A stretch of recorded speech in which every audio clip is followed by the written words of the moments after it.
ਵਾਹਿਗੁਰੂ ਜੀ ਕਾ ਖਾਲਸਾ ਵਾਹਿਗੁਰੂ ਜੀ ਕੀ ਫਤਿਹ। मैं ਤੁਹਾਡੀ ਹੋਸਟ ਨੀਲਮ ਕੌਰ ਤੇ ਮੈਂ ਟੀਵੀ 84 ਦੇ ਸਾਰੇ ਦਰਸ਼ਕਾਂ ਦਾ ਦਿਲੀ ਸਵਾਗਤ ਕਰਦੀ ਹਾਂ ਪ੍ਰੋਗਰਾਮ ਸੱਚੋ ਸੱਚ ਵਿੱਚ। ਰੋਜ਼ਾਨਾ ਦੀ ਤਰ੍ਹਾਂ ਤੁਹਾਡੇ ਤੇ ਸਾਡੇ ਹਰਮਨ ਪਿਆਰੇ ਡਾਕਟਰ ਅਮਰਜੀਤ ਸਿੰਘ ਜੀ ਆਏ ਹੋਏ ਨੇ। ਆਓ ਉਹਨਾਂ ਨਾਲ ਮਿਲ ਕੇ ਪ੍ਰੋਗਰਾਮ ਸ਼ੁਰੂ ਕਰਦੇ ਹਾਂ। डॉक्टर साहब welcome to our show. Thank you. हाँ डॉक्टर साहब, आज 15 जुलाई 2013 31 हाड़ नानकशाही संमत 545 का दिन है तो हुण असीं अपने प्रोग्राम की शुरुआत साडे दर्शकों वालों आईयां emails, phone messages, text messages, Facebook messages ਅਤੇ ट्विटर मैसेज ਦੇ ਨਾਲ ਕਰਦੇ ਹਾਂ ਤੇ ਸਾਡੀ ਪਹਿਲੀ ईमेल आई है पंजाब ਤੋਂ सरदार अमरजीत सिंह जी ਦੀ। ਇਹ ਲਿਖਦੇ ਹਨ, ਡਾਕਟਰ ਸਾਹਿਬ ਜੀ ਗੁਰਫਤਿਹ, ਮੈਂ ਬਾਈ डिफाल्ट एक पत्रकार हाँ। मैं प्रोग्रामां नूं लगातारता नाल वेखदा हाँ। मैनूं इस गल दी हैरानी हुंदी है कि लोग खालिस्तान शब्द तो इन्ना क्यों घबराउंदे हन। कि ये एक सच्चाई है जां भुलेखा। टीवी 84 ते उठाए जांदे मुद्दे अर्थ भरपूर अते मननयोग हुंदे हन। मेरा एक सुझाव है, सिखां ते पंजाब दे मुद्दिआं ते विचार चर्चा नूं थोड़ा होर विशाल करो। मेरा मतलब है धार्मिक मुद्दਿਆਂ ਦੇ ਨਾਲ ਸਮਾਜਿਕ ਤੇ ਸੱਭਿਆਚਾਰਕ ਮੁੱਦਿਆਂ ਨੂੰ ਵੀ ਵਿਚਾਰ ਚਰਚਾ ਦਾ ਵਿਸ਼ਾ ਬਣਾਓ ਤਾਂ ਕਿ ਵੱਧ ਤੋਂ ਵੱਧ ਲੋਕ ਟੀਵੀ 84 ਨਾਲ ਜੁੜ ਸਕਣ ਅਤੇ ਟੀਵੀ 84 ਦੇ ਕਨਸੈਪਟ ਨੂੰ ਸਮਝ ਸਕਣ। ਟੀਵੀ 84 ਦੀ ਸਮੁੱਚੀ ਟੀਮ ਨੂੰ ਬਹੁਤ-ਬਹੁਤ ਸ਼ੁਭਕਾਮਨਾਵਾਂ। ਹਾਂ ਡਾਕਟਰ ਸਾਹਿਬ, ਸਭ ਤੋਂ ਪਹਿਲਾਂ ਤਾਂ ਵੀਰ ਅਮਰਜੀਤ ਸਿੰਘ ਜੀ ਦਾ ਬਹੁਤ-ਬਹੁਤ ਧੰਨਵਾਦ। ਮੈਂ ਸਮਝਦਾ ਵੀ ਉਹ ਬਾਈ ਡਿਫਾਲਟ ਨਹੀਂ, ਰੀਅਲੀ ਜਿਹੜੇ ਵੀਰ ਭੈਣਾਂ ਲਗਾਤਾਰਤਾ ਨਾਲ ਅੱਡ-ਅੱਡ ਸ਼ੋਅ ਦੇਖਦੇ ਨੇ ਜਾਂ ਉਹਨਾਂ ਦਾ ਮਾਈਂਡ ਐਨਾਲਿਟੀਕਲ ਹੈ, ਉਹ ਬਹੁਤ ਵਾਰੀ ਲਿਖਾਰੀਆਂ ਨਾਲੋਂ ਜਾਂ ਕਲਾਕਾਰਾਂ ਨਾਲੋਂ ਜਾਂ ਜਿਹੜੇ ਪਰਫਾਰਮਰਸ ਨੇ ਉਹਨਾਂ ਨਾਲੋਂ ਉਹਨਾਂ ਦੀ ਬਿਹਤਰ ਜਜਮੈਂਟ ਹੁੰਦੀ ਹੈ ਜੀ। ਸੋ ਸਾਨੂੰ ਇਸ ਗੱਲ ਦੀ ਖੁਸ਼ੀ ਹੈ ਕਿ ਇਸ ਬੜੇ ਥੋੜ੍ਹੇ ਜਿਹੇ ਟਾਈਮ ਦੇ ਵਿੱਚ ਸਾਡੀ ਧਰਤੀ ਪੰਜਾਬ ਤੋਂ ਸਾਡੇ ਵੀਰ ਭੈਣਾਂ ਜਿਨ੍ਹਾਂ ਦੇ ਵਿੱਚ ਪੜ੍ਹੇ ਲਿਖੇ ਵੀਰ ਭੈਣਾਂ ਵੀ ਸ਼ਾਮਲ ਨੇ ਜੀ। ਔਰ ਇਹ ਇੱਕ ਵੀਰ ਜਿਵੇਂ ਇਹਨਾਂ ਨੇ ਲਿਖਿਆ, ਇਹ ਸਿਰਫ ਉਸ ਨੂੰ ਐਡਮਾਇਰ ਹੀ ਨਹੀਂ ਕਰਦੇ ਜਿਵੇਂ ਉਹਨਾਂ ਨੇ ਸਾਨੂੰ ਸ਼ੁਭਕਾਮਨਾਵਾਂ ਦਿੱਤੀਆਂ ਨੇ ਜਾਂ ਤਾਰੀਫ ਕੀਤੀ ਹੈ ਜੀ, ਪਰ ਇਸ ਨੂੰ ਪੜਚੋਲਾਤਮਕ ਅੱਖ ਨਾਲ ਵੀ ਦੇਖਦੇ ਨੇ, ਐਨਾਲਿਟਿਕਲੀ ਵੀ ਦੇਖਦੇ ਨੇ ਜੀ ਜੀ। ਔਰ ਉਹਨਾਂ ਦਾ ਸੁਝਾਅ ਸਿਰ ਮੱਥੇ ਤੇ ਹੈ ਕਿ ਸਾਨੂੰ ਧਾਰਮਿਕ ਔਰ ਸਿਆਸੀ ਮੁੱਦਿਆਂ ਦੇ ਨਾਲ ਸਮਾਜਿਕ ਔਰ ਸੱਭਿਆਚਾਰਕ ਜਿਹੜਾ ਹੈ ਸੋਸ਼ਲ ਐਂਡ ਕਲਚਰਲ ਜੀ ਜੀ ਇਹਨਾਂ ਦੇ ਉੱਤੇ ਵੀ ਧਿਆਨ ਦੇਣਾ ਚਾਹੀਦਾ। ਹਾਲਾਂਕਿ ਸਾਡਾ ਯਤਨ ਹੁੰਦਾ ਹੈ ਕਿਉਂਕਿ ਸਾਡੇ ਪ੍ਰੋਗਰਾਮ ਦਾ ਲਗਭਗ ਅੱਧਾ ਹਿੱਸਾ ਸਾਡੇ ਦਰਸ਼ਕਾਂ ਵੱਲੋਂ ਆਈਆਂ ਈਮੇਲਸ ਜਾਂ ਉਹਨਾਂ ਦੇ ਮੈਸੇजेस ਫੇਸਬੁੱਕ ਤੇ ਜਾਂ ਟਵਿੱਟਰ ਤੇ ਜੀ ਜੀ ਅਸੀਂ ਉਸ ਨੂੰ ਰਿਸਪੌਂਡ ਕਰਦੇ ਹਾਂ। ਸੋ ਅਸੀਂ ਮੋਸਟ ਵੈਲਕਮ ਕਰਾਂਗੇ ਕਿ ਸਾਨੂੰ ਵੱਧ ਤੋਂ ਵੱਧ ਜਿਹੜੇ ਸਮਾਜਿਕ ਔਰ ਸੱਭਿਆਚਾਰਕ ਮੁੱਦੇ ਨੇ ਜੀ ਉਹਨਾਂ ਬਾਰੇ ਪੁੱਛਿਆ ਵੀ ਜਾਏ, ਉਹਨਾਂ ਬਾਰੇ ਦੱਸਿਆ ਵੀ ਜਾਏ, ਉਹਨਾਂ ਬਾਰੇ ਜਿਹੜੀ ਕੋਈ ਜਾਣਕਾਰੀ ਪੰਜਾਬ ਦੇ ਵਿੱਚ ਹੈ ਜੇ ਵੀਰ ਅਮਰਜੀਤ ਸਿੰਘ ਵੀ ਭੇਜਣ ਅਸੀਂ ਜ਼ਰੂਰ ਸ਼ੇਅਰ ਕਰਾਂਗੇ ਜੀ, ਕਿਉਂਕਿ ਅਸੀਂ ਸਮਝਦੇ ਹਾਂ ਕਿ ਇਹ ਸਾਰੇ ਸ਼ੋਬੇ ਜਿਹੜੇ ਜ਼ਿੰਦਗੀ ਦੇ ਨੇ ਜੀ ਇਹ ਸਾਰੇ ਇੱਕ ਦੂਜੇ ਨਾਲ ਜੁੜੇ ਹੋਏ ਨੇ ਜੀ ਜੀ ਬਿਲਕੁਲ। ਕਿਉਂਕਿ ਗੱਲ ਜੇ ਅਸੀਂ ਸਿਰਫ ਇੰਡੀਵਿਜੂਅਲ ਦੀ ਕਰੀਏ, ਬਹੁਤ ਵਾਰ ਜਿਹੜੇ ਧਾਰਮਿਕ ਜਾਂ ਜਿਹਨੂੰ ਅਸੀਂ ਧਾਰਮਿਕ ਨੂੰ ਵੀ ਜੇ ਅੱਗੋਂ ਹੋਰ ਫਾਈਨ ਕਰਨਾ ਹੋਏ ਤਾਂ ਜਿਹੜੀ ਰੂਹਾਨੀਅਤ ਹੈ ਜੀ ਉਹ ਤਾਂ ਇੱਕ ਮਨੁੱਖ ਦੀ, ਭਾਵੇਂ ਉਹ ਮਰਦ ਹੈ ਜਾਂ ਇਸਤਰੀ ਹੈ, ਉਹ ਰੱਬ ਦੇ ਨਾਲ ਸਾਂਝ ਹੈ ਜੀ, ਉਹ 1 to 1 ਹੈ। ਉਹਦੇ 'ਚ ਕੋਈ ਦੂਸਰਾ ਜਿਹੜਾ ਹੈ ਉਹ ਨਾ ਜਾਮਨ ਹੈ ਜੀ ਤੇ ਨਾ ਹੀ ਉਹ ਉਸ ਬਾਰੇ ਜਾਣਦਾ ਵੀ ਕੀ ਹੈ ਜੀ ਜੀ। ਉਹ ਤੁਸੀਂ ਰੱਬ ਨਾਲ ਤੁਹਾਡਾ ਕੀ ਰਿਸ਼ਤਾ ਹੈ ਤੁਸੀਂ ਜਾਣਦੇ ਹੋ, ਤੁਹਾਡਾ ਰੱਬ ਜਾਣਦਾ ਜੀ।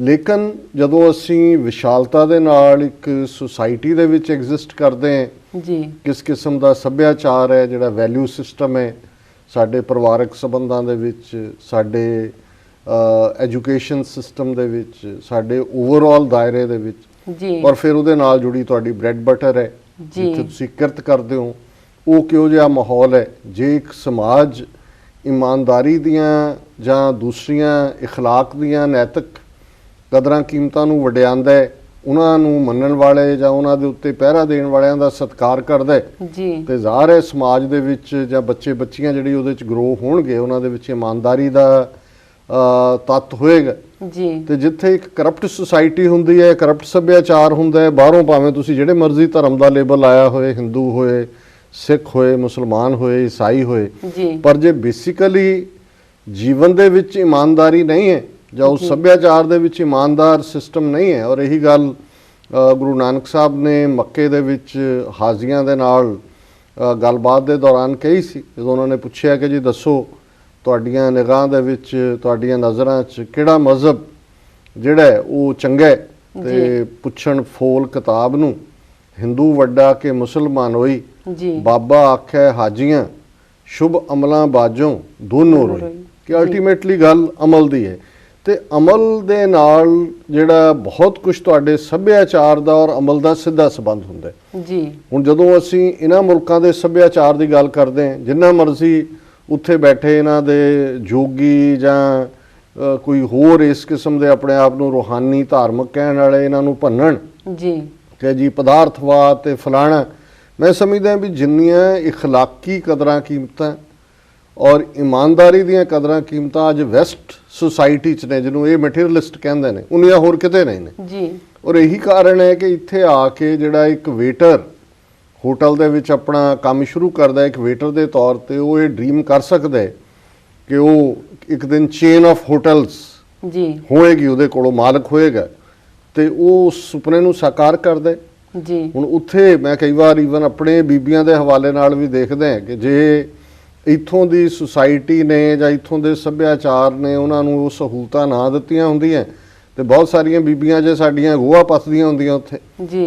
ਲੇਕਿਨ ਇੱਥੇ ਕਿਉਂਕਿ ਸਮਾਜ ਬਰਾਬਰੀ ਵੀ ਦਿੰਦਾ ਹੈ, ਉਹਨਾਂ ਦੀ ਐਕਸੈਪਟੈਂਸ ਵੀ ਹੈ, ਉਹ ਡਰਾਈਵ ਵੀ ਕਰਦੀਆਂ ਜੀ। ਉਹ ਪਰਿਵਾਰ ਵੀ ਪਾਲਦੀਆਂ, ਉਹ ਕੰਮ ਤੇ ਵੀ ਜਾਂਦੀਆਂ ਜੀ। ਭਾਵੇਂ ਉਹਨਾਂ ਦੀ ਐਜੂਕੇਸ਼ਨ ਬਿਲਕੁਲ ਘੱਟ ਗਈਆਂ ਦੀ ਮੈਟ੍ਰਿਕ ਜਾਂ ਸਕੂਲ ਲੈਵਲ ਤੇ ਹੋਏ ਜੀ। ਪਰ ਬਹੁਤ ਜਲਦੀ ਉਹ ਫੰਕਸ਼ਨਲ ਵੀ ਹੋ ਜਾਂਦੀਆਂ, ਉਹਨਾਂ ਦਾ ਬੈਸਟ ਪੋਟੈਂਸ਼ੀਅਲ ਜਿਹੜਾ ਹੈ ਜੀ। ਜੀ। ਉਹ ਬਾਹਰ ਆਉਂਦਾ ਹੈ। ਜੀ। ਹੁਣ ਇਸ ਦੇ ਉਲਟ ਹੁਣ ਤਾਂ ਚਲੋ ਸਾਡੇ ਸਮਾਜ 'ਚ ਇਸ ਪੱਖੋਂ ਕੁਆਇਟ ਫਰੀडम ਹੈ, ਪਰ ਜਦੋਂ ਅਸੀਂ ਮੁਸਲਮਾਨ ਦੇਸ਼ਾਂ ਦੇ ਹਵਾਲੇ ਨਾਲ ਦੇਖਦੇ ਹਾਂ, ਔਰ ਇਹ ਗੱਲ ਮੈਂ ਨਹੀਂ ਕਹਿ ਰਿਹਾ ਕਿ ਮੁਸਲਮਾਨ ਸਕਾਲਰਸ ਦਾ ਵੀ ਕਈ ਕਹਿਣਾ ਹੈ ਵੀ ਜਿਹੜਾ ਕਾਰਨ ਉਹਨਾਂ ਦਾ ਪਛੜਨ ਦਾ ਹੈ ਪੱਛਮੀ ਸਮਾਜ ਨਾਲੋਂ, ਉਹਦਾ ਇੱਕ ਵੱਡਾ ਕਾਰਨ ਹੈ ਕਿ ਜਿਹੜਾ ਹਾਫ ਪੋਟੈਂਸ਼ੀਅਲ ਹੈ ਉਹਨਾਂ ਦੀ ਸੁਸਾਇਟੀ ਦਾ, ਲਗਭਗ ਅੱਧੀ ਆਬਾਦੀ ਔਰਤਾਂ ਦੀ ਹੁੰਦੀ ਹੈ, ਜੀ। ਜੀ। ਉਹਨਾਂ ਨੂੰ ਉਹਨਾਂ ਨੇ ਕੈਦ ਕੀਤਾ ਹੋਇਆ ਘਰਾਂ ਦੀ ਚਾਰ ਦੀਵਾਰੀ 'ਚ ਜੀ।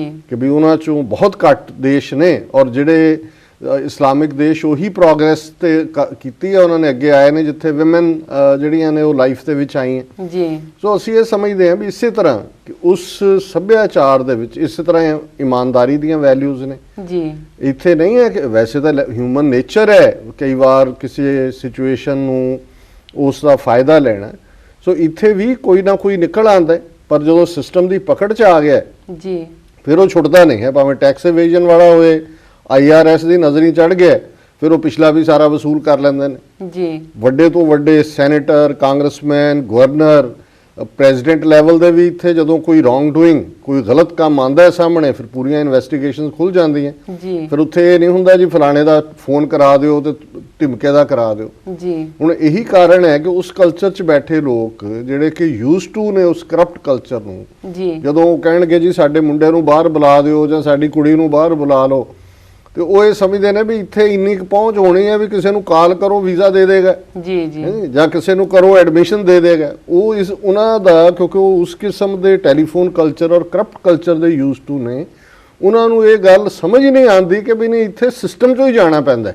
ਜੀ। ਇੱਥੇ ਕੋਈ ਫੋਨ ਕਰਕੇ ਵੀਜ਼ਾ ਨਹੀਂ ਮਿਲਦਾ ਹੈ ਜਾਂ ਫੋਨ ਕਰਕੇ ਕਾਲਜ ਯੂਨੀਵਰਸਿਟੀ 'ਚ ਐਡਮਿਸ਼ਨ ਨਹੀਂ ਮਿਲਦਾ ਹੈ। ਤੁਹਾਨੂੰ ਉਸ ਦੇ ਪੈਰਾਮੀਟਰ, ਉਹਨਾਂ ਦਾ ਜਿਹੜਾ ਬੇਸ ਹੈ, ਉਸ ਨੂੰ ਸੰਤੁਸ਼ਟ ਕਰਨਾ ਪਏਗਾ, ਫਿਰ ਤੁਸੀਂ ਆਪਣੀ ਥਾਂ ਬਣਾ ਸਕਦੇ ਹੋ। ਜੀ। ਸੋ ਅਸੀਂ ਸਮਝਦੇ ਹਾਂ ਵੀ ਇਸੇ ਤਰ੍ਹਾਂ ਜਿਹੜਾ ਸਿੱਖ ਸਮਾਜ ਹੈ ਅੱਜ, ਕਿਉਂਕਿ ਅਸੀਂ ਬਹੁ ਗਿਣਤੀ ਦੇ ਸੱਭਿਆਚਾਰ ਦੇ ਵਿੱਚ ਬਹੁ ਗਿਣਤੀ ਸਮਾਜ ਘਿਰੇ ਹੋਏ ਹਾਂ। ਜੀ।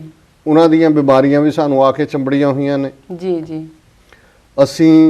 ਸਾਨੂੰ ਉਹਨਾਂ ਨੇ ਬਲੱਡੀ ਨੋਜ਼ ਦਿੱਤਾ ਹੈ, ਸਾਡਾ ਇੰਨਾ ਕੁ ਨੁਕਸਾਨ ਕੀਤਾ ਹੈ, ਜਿਹਨੂੰ ਇੱਕ ਡਿਫੀਟਿਸਟ ਫੀਲਿੰਗ 'ਚੋਂ ਵੀ ਜਿਹੜੀਆਂ ਕੌਮਾਂ ਗੁਜ਼ਰਦੀਆਂ ਨੇ ਜੀ ਉਹਨਾਂ ਦੇ ਵਿੱਚ ਵੀ ਕੁਝ ਜਿਹੜੇ ਨੇ ਉਹ ਡਾਊਨਗ੍ਰੇਡਿੰਗ ਲੱਛਣ ਹੁੰਦੇ ਨੇ। ਜੀ। ਫਿਰ ਸਾਡੇ ਪੰਜਾਬ 'ਚ ਲਿਆ ਕੇ ਡਰੱਗਸ ਜਿਹੜੀਆਂ ਨੇ ਉਹ ਵੱਡੇ ਪੈਮਾਨੇ ਦੇ ਉੱਤੇ ਸੁੱਟੀਆਂ ਹੋਈਆਂ ਨੇ, ਨਸ਼ਿਆਂ ਦਾ ਜਿਹੜਾ ਪੂਰਾ ਪ੍ਰਭਾਵ ਹੈ, ਅਨਇੰਪਲੋਇਮੈਂਟ, ਕਿਸਾਨਾਂ ਦਾ ਖੁਦਕਸ਼ੀ ਕਰਨਾ। ਜੀ। ਸੋ ਇਹ ਸਾਰੇ ਫੈਕਟਰ ਨੇ ਜਿਹੜੇ ਸਾਡੇ ਸਮਾਜ, ਆਰਥਿਕ ਢਾਂਚੇ ਜੀ ਔਰ ਸੱਭਿਆਚਾਰ, ਜੀ ਸੱਭਿਆਚਾਰ ਅਸੀਂ ਆਲਰੇਡੀ ਇੱਕ ਦਿਨ ਗੱਲ ਕੀਤੀ ਸੀ, ਜਿਵੇਂ ਇੱਕ ਵੀਰ ਨੇ ਲਿਖਿਆ ਸੀ ਕਿ ਕਿਵੇਂ ਇਹ ਗੰਦੇ ਗੀਤ ਗਾਉਣ ਵਾਲੇ ਜਿਹੜੇ ਨੇ ਜੀ ਇਹਨਾਂ ਨੇ ਕਿੰਨਾ ਪੋਲਿਊਟ ਕਰ ਦਿੱਤਾ ਐਨਵਾਇਰਨਮੈਂਟ। ਜੀ ਸੋ ਵੀਰ ਅਮਰਜੀਤ ਸਿੰਘ ਜੀ, ਤੁਹਾਡਾ ਬਹੁਤ-ਬਹੁਤ ਧੰਨਵਾਦ। ਅਸੀਂ ਆਸ ਕਰਾਂਗੇ ਕਿ ਤੁਸੀਂ ਜਿਹੜਾ ਸਾਨੂੰ ਇਹਨਾਂ ਮੁੱਦਿਆਂ ਦੇ ਉੱਤੇ ਆਪਣੀ ਲਿਖਤ ਵੀ ਔਰ ਜੋ ਵੀ ਤੁਸੀਂ ਢੁਕਵਾਂ ਸਮਝੋ ਸਮੇਂ-ਸਮੇਂ ਸਾਡੇ ਨਾਲ ਰਾਬਤਾ ਕਰੋ। ਸਾਨੂੰ ਬੜੀ ਖੁਸ਼ੀ ਹੋਏਗੀ ਇਹਨਾਂ ਇਸ਼ੂਜ਼ ਨੂੰ ਹੋਰ ਜ਼ਿਆਦਾ ਵਕਤ ਦੇ ਕੇ। ਜੀ ਵੀਅਰਸ ਸਾਡੇ ਨਾਲ ਇਸ ਤਰ੍ਹਾਂ ਜੁੜੇ ਰਹੋ। ਮਿਲਦੇ ਹਾਂ ਆਫਟਰ ਦਿਸ ਸ਼ਾਰਟ ਬ੍ਰੇਕ।